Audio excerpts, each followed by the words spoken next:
Keep your radio dial right here. You're locked into the hottest news station on the planet. Hot 702.5 in FM sound. Blazing today's hip-hop, R&B, and pop music. Keeping your radio on fire. Bringing you the hottest, realest, riskiest talk shows live 24/7. Live on hot7025fm.com. It's your main man, 360 the Poet from the Morning Wood. And are you looking for the perfect drink? Well, you found it.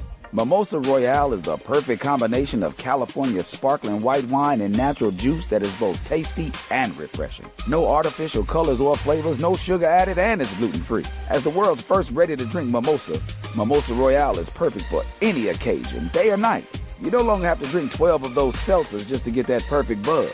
At 8% alcohol, Mimosa Royale is the perfect drink to party with. Offered in a variety of flavors and sizes, you are bound to find a Mimosa Royale that you'll love. We have berry, mango, apple, and orange, with more flavors to come. Mimosa Royale is the most award-winning flavored wine that serves in bottles or cans. You can find them online at drinkmimosa.com or find them at your local liquor store. Ask for it by name. Mimosa Royale.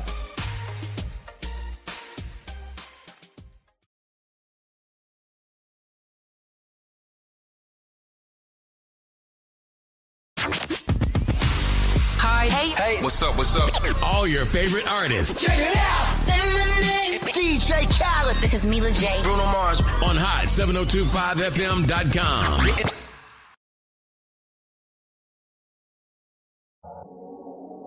What's going on, everybody? It's your main man, 360 the Poet from the Morning Wood, and I'm here to talk to you about the Sci-Fi Center.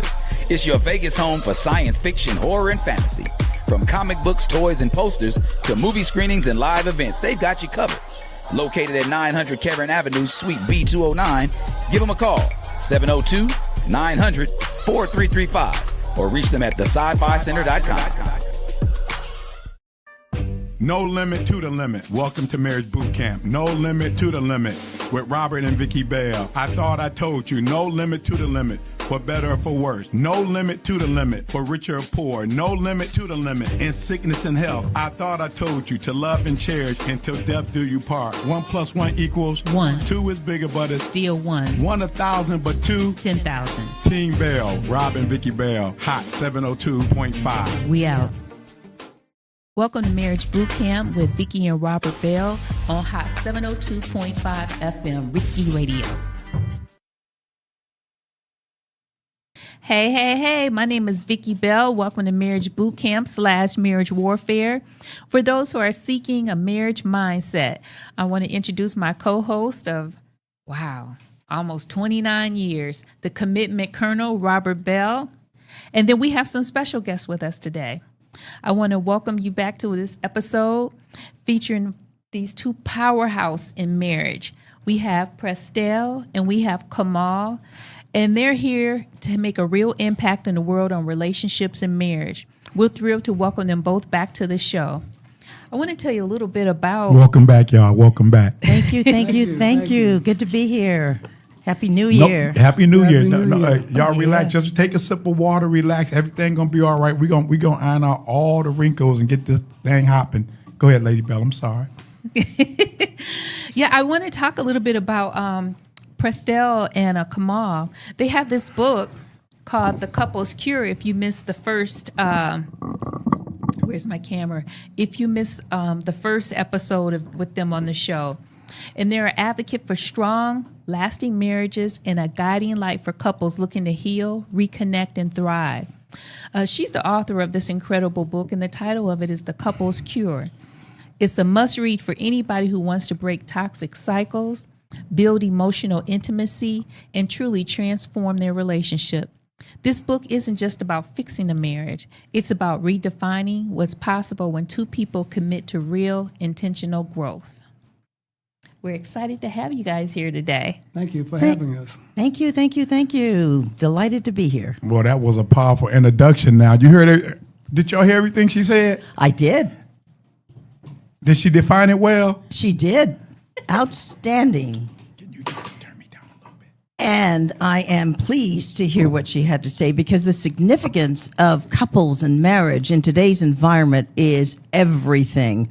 When you've got a powerful relationship and a powerful partner, you are unstoppable, literally, because your relationship is the foundation, and from that point, you have a platform that allows you to jump off into anything you want to do, whether it's professionally, educationally, it does not matter. That's the foundation for a healthy, happy life.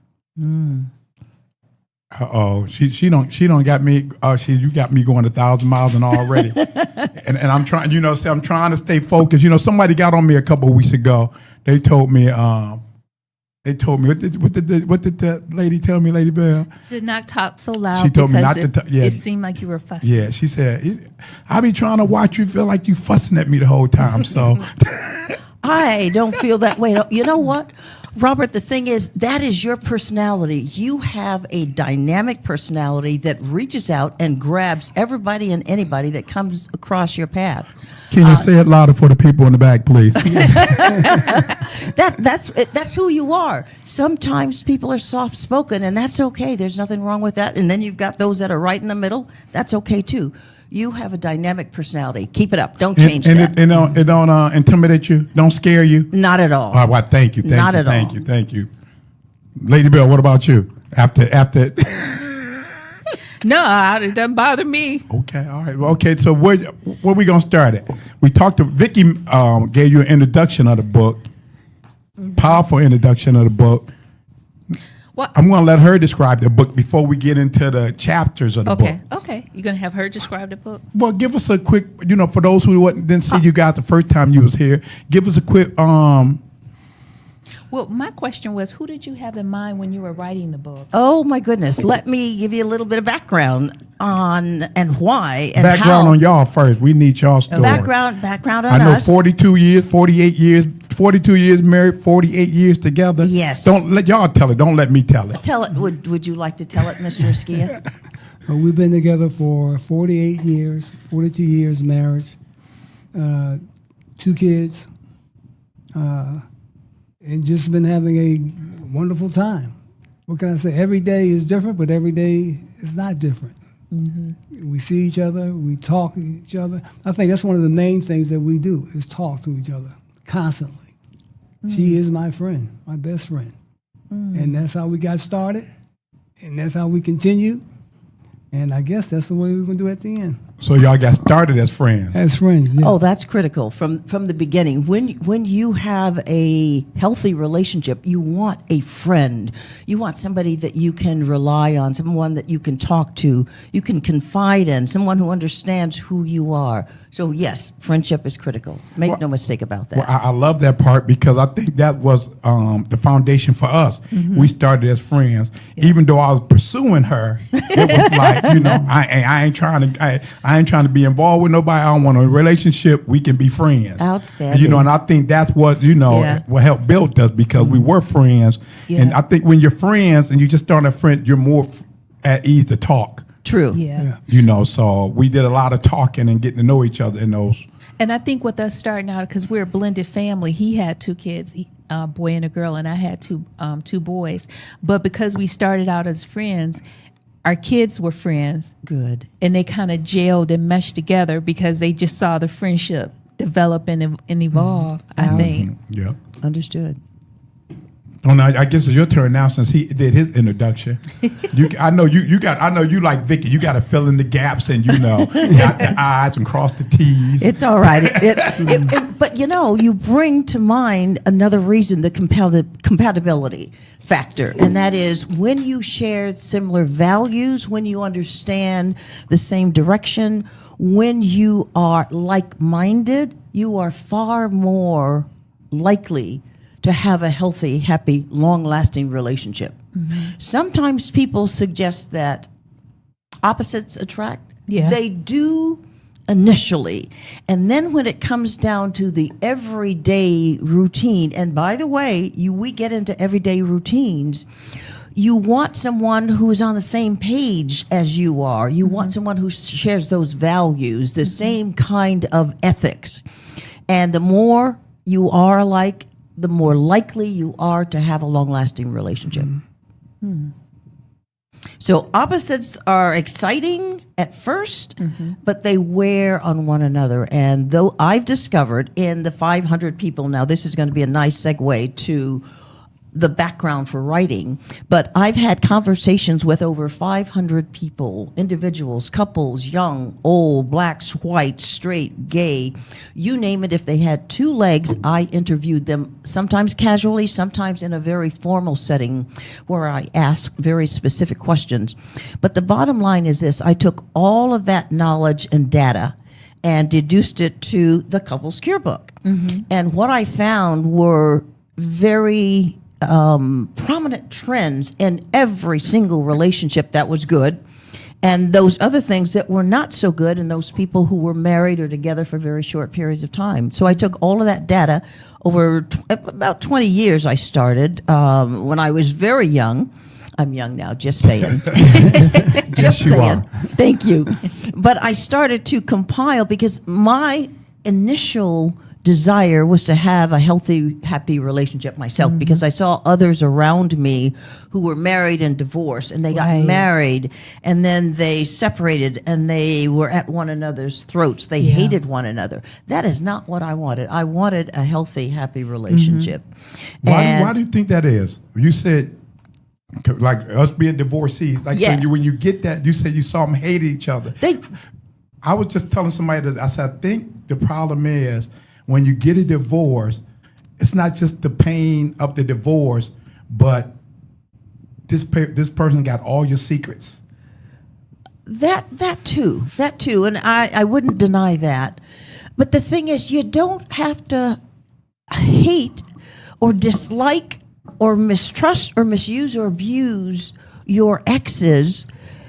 That's a very immature approach. The fact is, you got together for one reason or another, and in doing so, you have to respect. In fact, one of the chapters in the book addresses letting go. That's the name of. That's one of my favorite chapters too. Letting go, so that regardless of where you end up in a divorce situation, you may have children, you still shared something that was beneficial, something that was good. And so the whole point there is to be able to respect and to like and to be able to certainly get along, especially when you've got children that are involved in the process.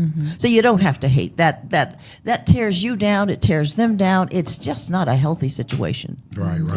Yeah. So, but you said you interviewed over 500 people, and I know you guys are world travelers. Yes. So was this just over the United States, or over all your traveling from different aspects, from different communities, different cultures, different countries? All of the above. Okay. If you had two legs and were vertical, well, sometimes my candidates were not necessarily vertical because I would interview them in the bed, wherever they were. It didn't matter.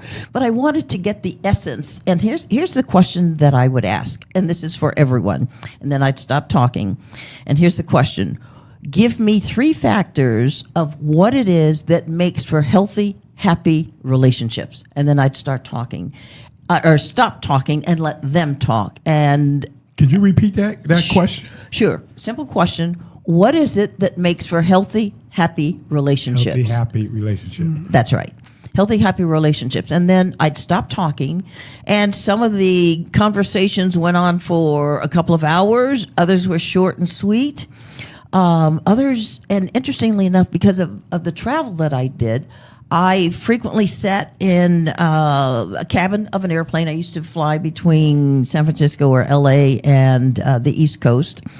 And when you're sitting on an airplane for that long, it's pretty easy to establish a conversation. And so that was my go-to conversation. Oddly enough, people are more willing to talk to strangers about challenges in their relationships than they are to their partner or their spouse or whoever. Why do you think that is? Because they are free. There is I don't judge. I simply listen.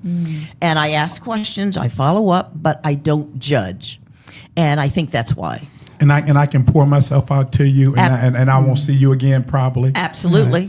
and that is the case for most of the people that I talk to around the world and on the planes or wherever. Sometimes it was standing in line at the supermarket when somebody may bump into me with a supercar or a shopping cart, or I may bump into them, and then we start a conversation, and eventually I would refocus to relationships. And it's pretty easy to talk to people about that because everybody is either in a relationship or they want to get out of a relationship or they want to get into a relationship. So there is, and sometimes they are transitioning and they may say, no, you know what? I just left a relationship. I don't want to get into one now. And so I use that as an opportunity to ask, well, what caused the break? Why are you transitioning? What were the challenges? What would you do in the future? What would you recommend to others? And so that was the nature of my questioning. And so I take great mental notes. I took mental notes. Sometimes I had my trusty pad and pencil and would take notes that way. But that data was all compiled into the Couples Cure book. And when we say the Couple Cure book, I know you have help me, Lady Bell. Cure. What they call that when you break it down? Acronym? The acronym. Cure. Couples, CURE, is Couples Unique Relationship Experience. CURE. Cure. Couples Unique Relationship Experience. And the reason it is unique is because every single couple, like every single individual, is completely different. The couples relationships, different. Yours is different than ours. Ours is different than our host here. Everybody has a different relationship. And so, by the way, I'm a certified life coach.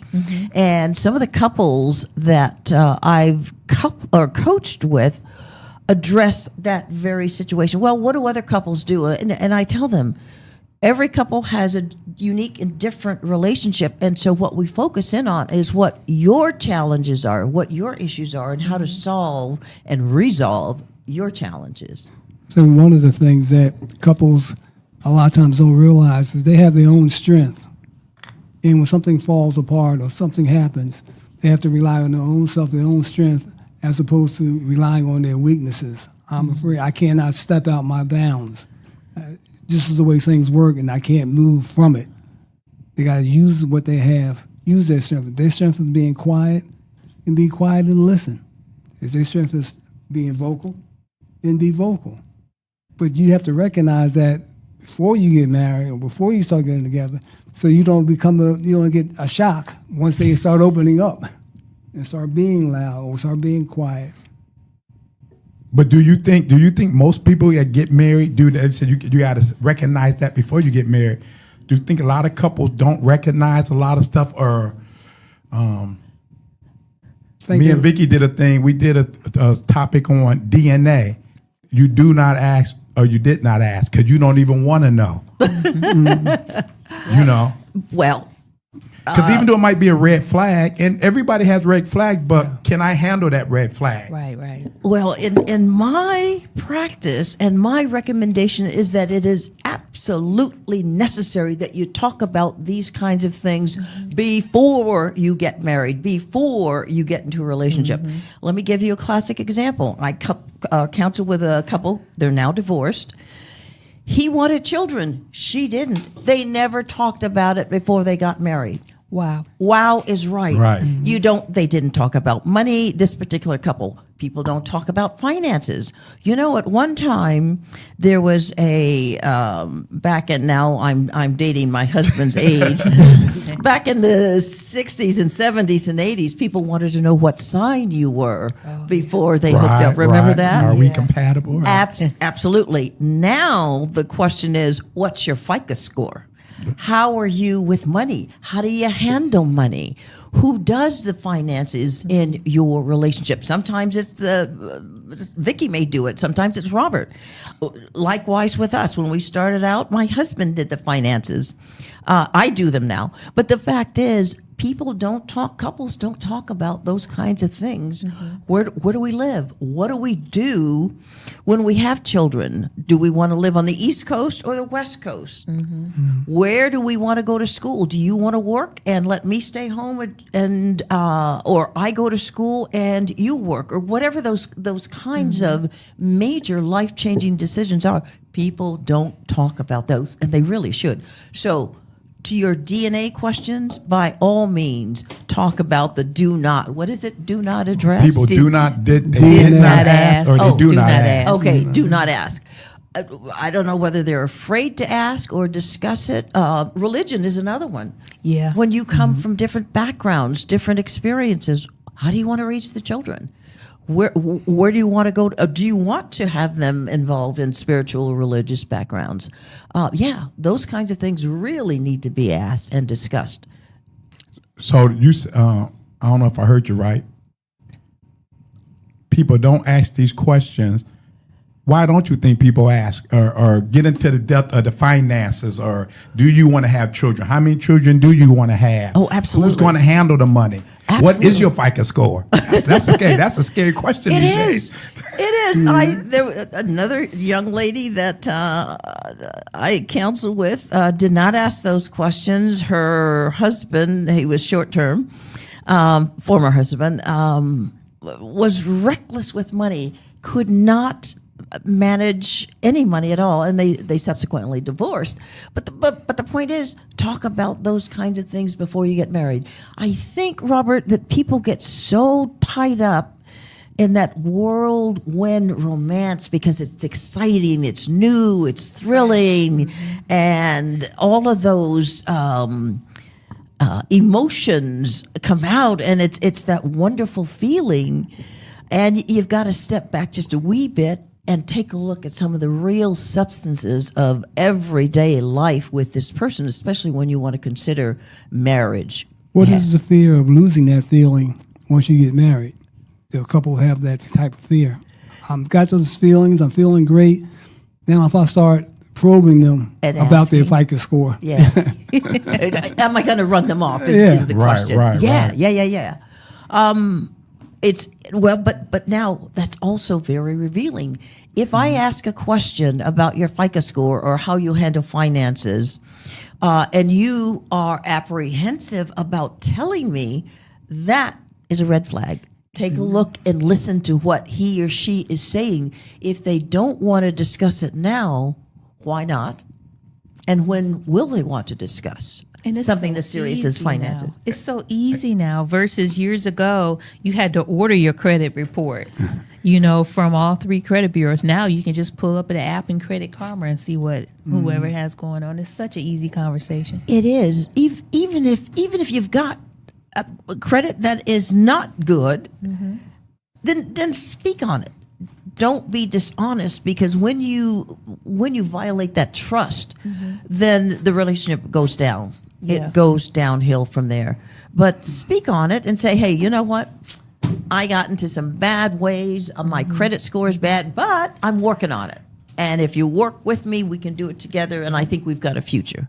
And that's the way I'd handle it. Well, you say be honest about it. And, the couples that we have counsel, and a lot of couples we know, how honest do I have to be if we're going in 50-50, long as I'm providing my 50% of the finances, whatever else is going on is basically, it's none of, we don't heard people say, it's none of his business.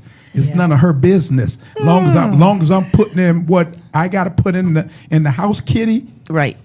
So how truthful do I have to be long as I'm meeting my 50%?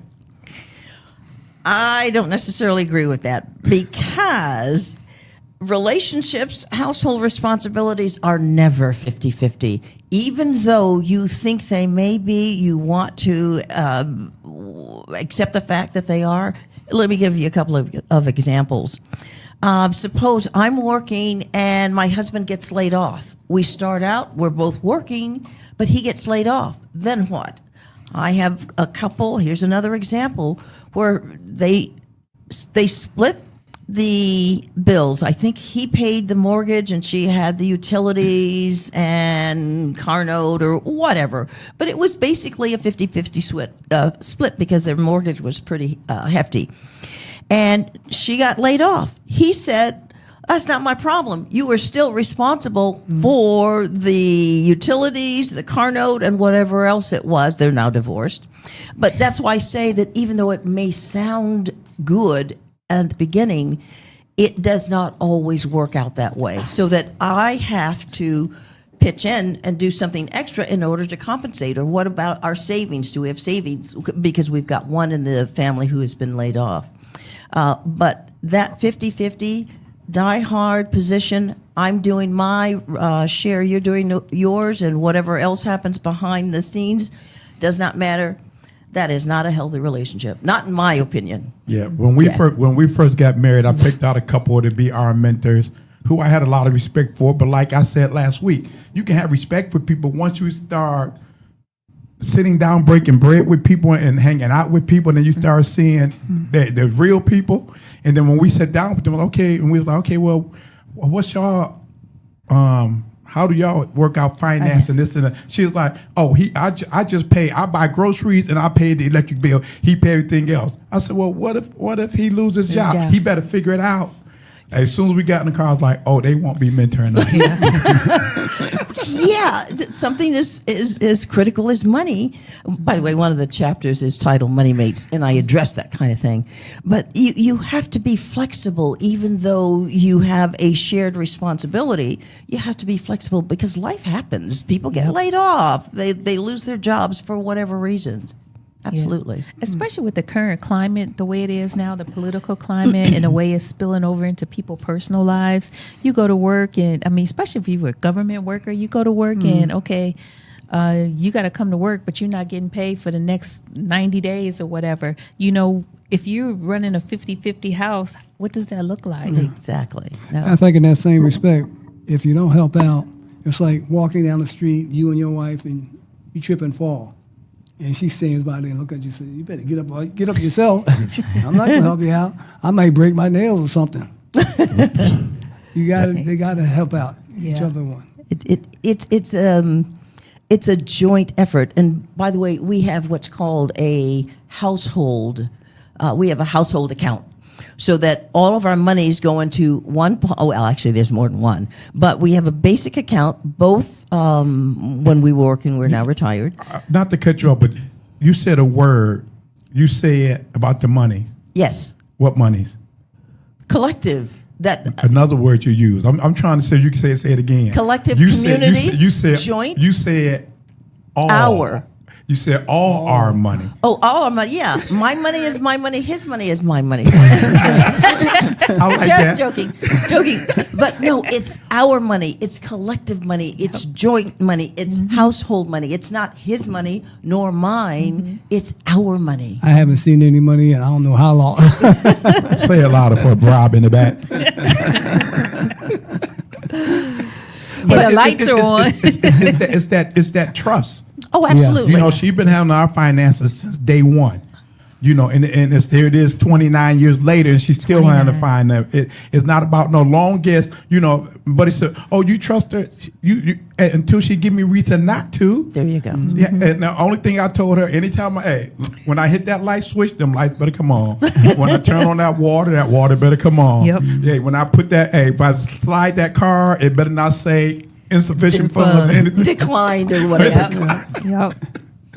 And that's how it's just always been. It in my opinion, now not everybody's opinion, it seems based on my research and knowledge and experience, it just works better when it becomes our community or the joint household or monies. It just works better. Yeah. So because you said CURE, give me the acronym of CURE again. Couples Unique Relationship Experience. So when the majority of the couples we talk to, it's I want to say 50-50, but it's some type of 30-70, 20-80. It's none of, you don't, probably in 28 years, y'all probably the fifth couple who ever said, It's all of our money. Yeah. Everything goes into here, and she handles it, or he handles it, or we take turns handling it, or we this and that.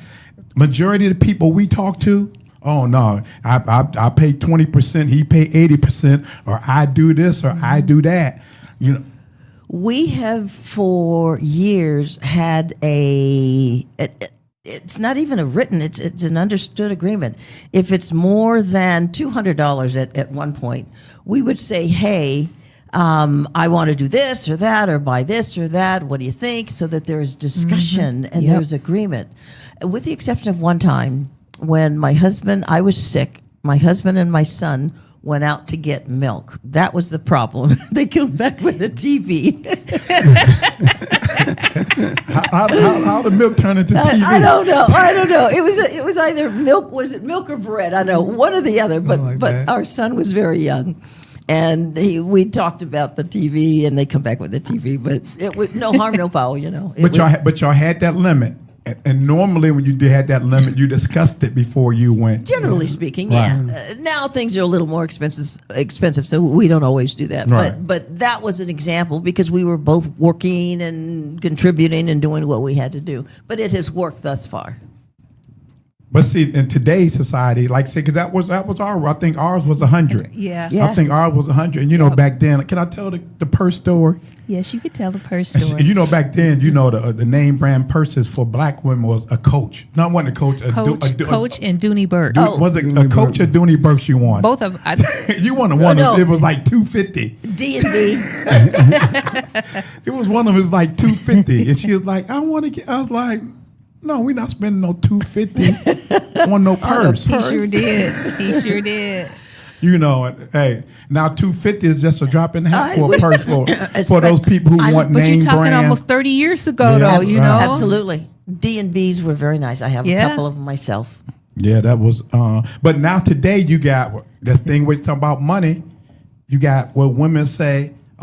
That's why I got to keep my own money. He's not going to tell me what to do with my money. And I guess my thing with money, and I'm going a little bit different direction. I guess my thing with money is how can you be so guarded over your money, but you laying down with me every night Let me and tell giving me your body? Let me tell you You got more something. guard over your money than your body.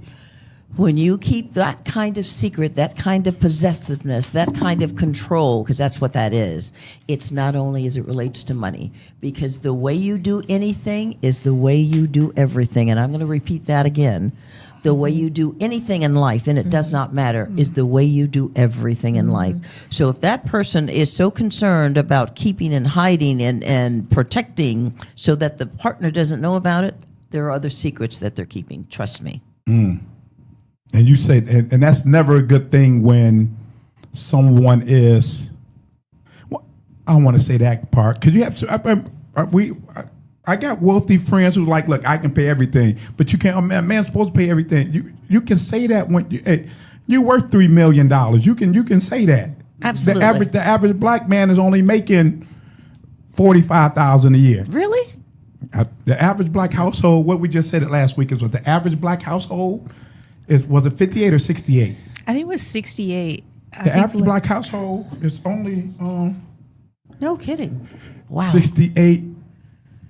It's no wonder, and this is a See, I'm gonna put you on the spot This like is- some. I'm gonna this- put you on the spot like somebody put me on the spot this the is a other day. completely different subject, but it's no wonder people are not buying homes now until they're 40. Yep. What kind of craziness is that? Totally different subject. Let's Somebody get back. put me on the spot. You was like, really, $45,000? No, I think the average black household now is 58,000. Really? The average 58 or 68. But somebody said to me, You just looking like it up, engineer? told me I was not in so many words, but my feelings was hurt. It was 56 to 58,000. The median household income for black households in the U.S. was around 56,000 to 58,000 in 2023. Wow. Significantly lower than white households, with figures varying slightly. And that's a whole. We'll come back. We'll discuss that, but not today.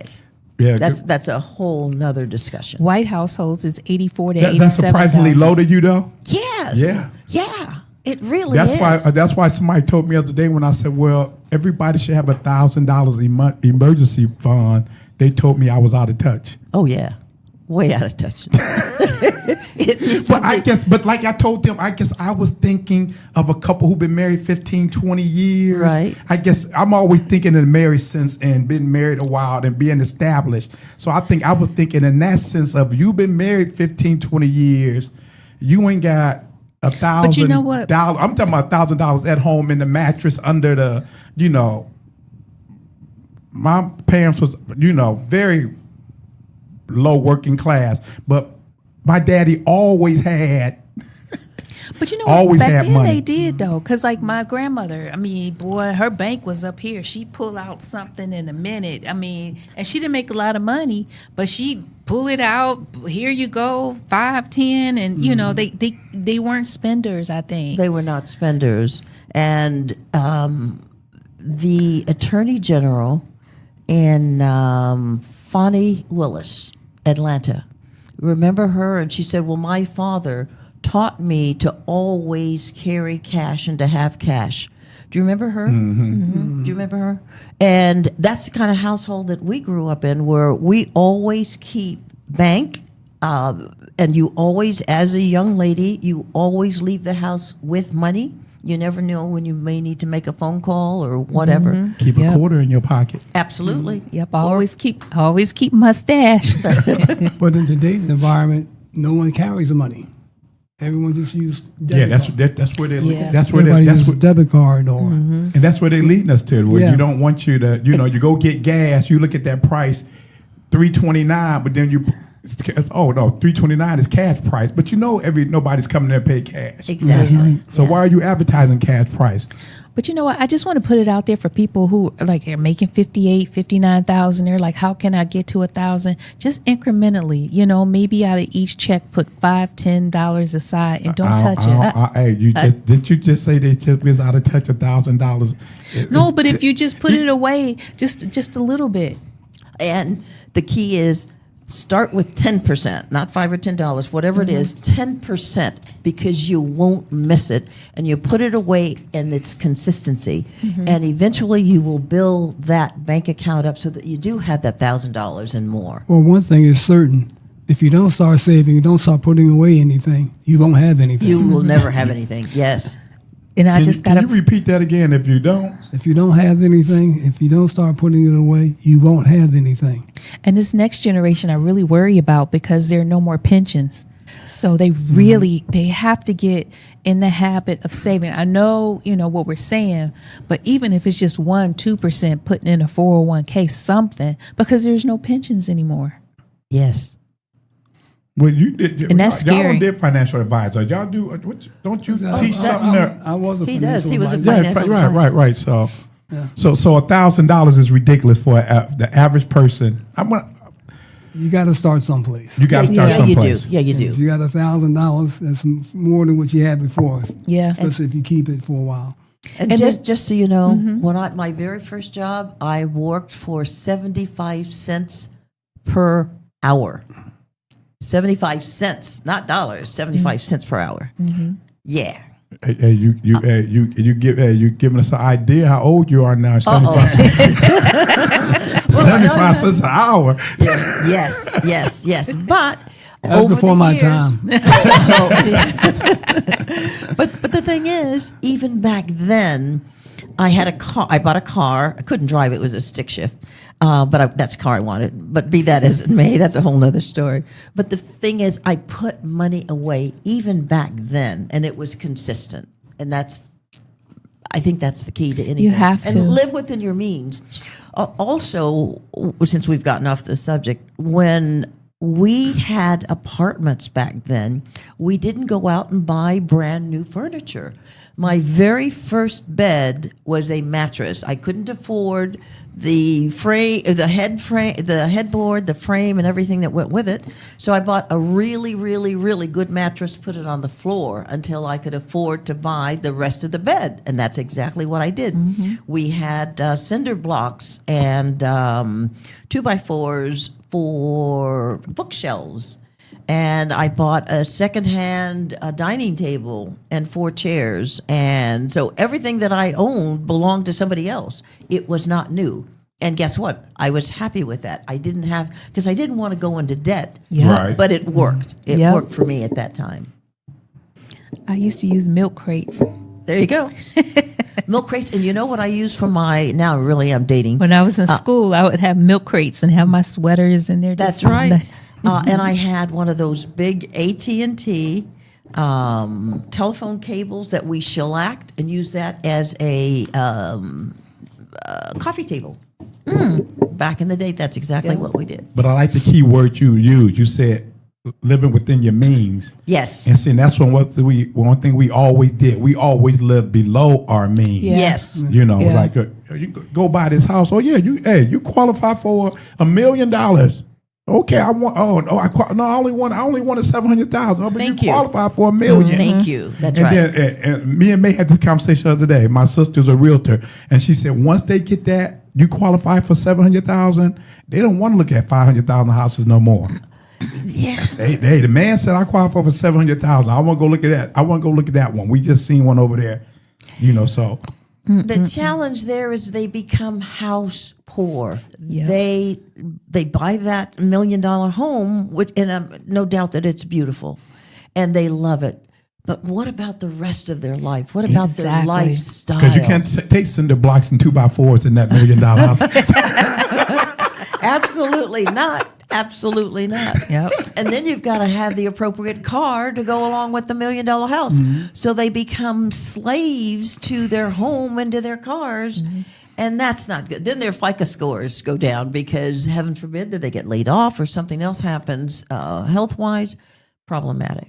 But you know, it's unfortunate. We live in a right now society where everybody, I call it the bling bling, where, you know, they get so caught up in looking at social media and they have to have this now. They have to have that now. And, you know, it's constantly all this posting of all this extravagant stuff. And that's the mindset now. It is. And not everybody is in that position to be able to afford that. No, not when you look at what the median income is. So when you looked over all those, let's say 20 years you did this research talking to these 500 plus people. Absolutely. What did you see? So over all those years, you saw the same trend or? Same trends. And that's what we've got. May I go through? Do we have time? Yeah, go ahead. Yeah. I think we do. How much time we got left, boss lady? Okay. 8 minutes? 8 Okay. minutes. Perfect. Time flies when you're having fun. What I'll do is just share the chapter titles, and all of these were deduced based on the conversations, the knowledge, the input that I received from other people. And so the subtitles, I want you to listen to the subtitles too, because they're really kind of clever. But chapter 1 is self-knowledge. Subtitle, Who the Heck Am I Anyway? That is all about discovering who you are, what you want out of life, what your values are, what's important. Do you know what makes you happy? What is it that you want from a marriage? What do you want from a relationship? Until you know those questions, you're not in any position to have a relationship with anybody. You first need to know who you are. And oh, by the way, it is not your partner's responsibility to make you happy. That's an inside job. That is your responsibility. But you need to find out who you are to begin with, so that you can become the kind of person that you want to find. The second is mindset. Chapter 2 is mindset. What's my mind got to do with it? And this chapter is all about establishing the kind of mindset that will allow you to have that healthy, happy relationship where you've got to trust until someone gives you the option of saying, hey, maybe he or she is not trustworthy. But the second one is all about the mindset. Chapter 3, and I'll move quickly, is about embracing change. Why change? The title of it is Embracing Change, but here's the real crux of the issue. Rise of the Phoenix Opportunity. The rise of the Phoenix. So whatever you've had in the past is not necessarily what you need to have right now. Change yourself and your relationships will change. So it's the rise of the Phoenix Opportunity for chapter 3. So the rise of the Phoenix is for people. I think I know the story of the Phoenix. That's after the crash and burn. Yes. Raising up from the ashes. Yes, sir. Okay. That's it. Chapter 4 is the message. Chapter 4 is all about communications, and the subtitle is Loving Communications. I call it the Morse code of relationships. And when people divorce or when people have challenges and they list on their divorce paperwork irreconcilable differences, what that says is they are not able to communicate. They have chosen, it's a choice, not to communicate with one another. And so there is a blockade. There is no opportunity to learn what the issue is, why we need to change, and what do we need to do about it. Because if you're here at point A and you want to get to point A is problematic, point B is where you want to be, so you solve those problems. There is a line between A and B, and together you can decide how do we get to point B where we don't have those challenges. And in my opinion, people have divorces. They get to a point where they are not communicating with one another, and that's not a good thing. Chapter 5. The Platinum Sex Rule. The subtitle is Win-Win Sex. How to get. What type of sex? Win-win. So Win-win, okay. Everybody wins in that process. And that's exactly what it is. By the way, this book offers worksheets. They're simple, they're fun. You can do them alone, you can do them together. But read what it has to say, work the worksheets, and I guarantee it's worthwhile. Chapter 7 is Money Mates, the Couple's Guide to Easy Finances. And most of what is contained in Chapter 6 is all about what we talked about earlier, and that is a collective household or joint households once you do marry. Chapter 7 is Renegotiate, and the subtitle for that is Time for a Redo. Even though you start out in a certain way, certain manner at the beginning of your relationship, there is nothing that says you cannot stop and say, wait a minute, we got issues, we've got problems. Let's stop, let's renegotiate the terms of our relationship so that we can have the kind of relationship that we want. And you should do that. People don't do that. How often do you, after 48 years, every day. Every day you got to read it. Okay. No. But, I mean, because you're constantly changing. We are. Like you say, like I said last week, I said she's not the 28-year-old young lady I met 30-something years ago. No. That's right. So and we change. Huh? 7 more minutes. Oh, good. Okay. So we're not the same person. So you have to renegotiate because now I don't change. So. Everybody changes everything. One thing we know in life, and that is that everything changes. Nothing stays the same except taxes. We have to pay those, and death. Everything else changes. Yeah. We get sick. We need support from one another. We may lose a job. We have children, which changes the dynamics of the relationship. Everything changes. Yeah. And so you have to take a look and say, all right, what do we need to do? We need to recalibrate. We need a redo, or whatever the terms are nowadays, but it's start all over again, or at least start from the middle to say, what do we need to adjust? Let's make some adjustments. Yeah. Adjustments are hard, though, aren't they? Well, yeah. but so is life. Yeah. Okay. But better you make the adjustment so that you have a reasonably happy life than not. Mm-hmm. Yeah. It's worth the effort. Anything worthwhile is worth effort. If you got a nice body there, but you work at it, don't you? Likewise, you work at it, and anything worthwhile. If you're fixing dinner, you don't throw it together. You put it together with love, and then it's delicious. People love it. They enjoy it. But anything worthwhile, you work at. Yeah. Chapter 8, Letting Go. Why? We talked about this earlier. Appreciate the experience. That's the subtitle. No regrets. Appreciate the experience. Because you had experience. You were together for whatever reason, and it made sense then. Don't hate. So when you're saying letting go, you're saying divorce. Divorce, or if you're just in a relationship, let it go. Oh, okay. Because sometimes people just are not supposed to be together, and that's okay. Yeah. They get married for wrong reasons. Let it go. And I was, we had this conversation when we did our first boot camp. Remember, yes. I said, "What's your opinion, your thoughts on divorce?" And you basically said the same thing. And then I have been thinking lately, because me and Vicki, we said probably gonna need you bring y'all in on this, was breaking down the vows. Where did the vows come from? The marriage vows. Where did they come from? And why do we stand on them so strong, especially until death do you part? And I was saying to Vicki, maybe death do you part might not be a natural death. Yeah. Maybe just the love just don't die.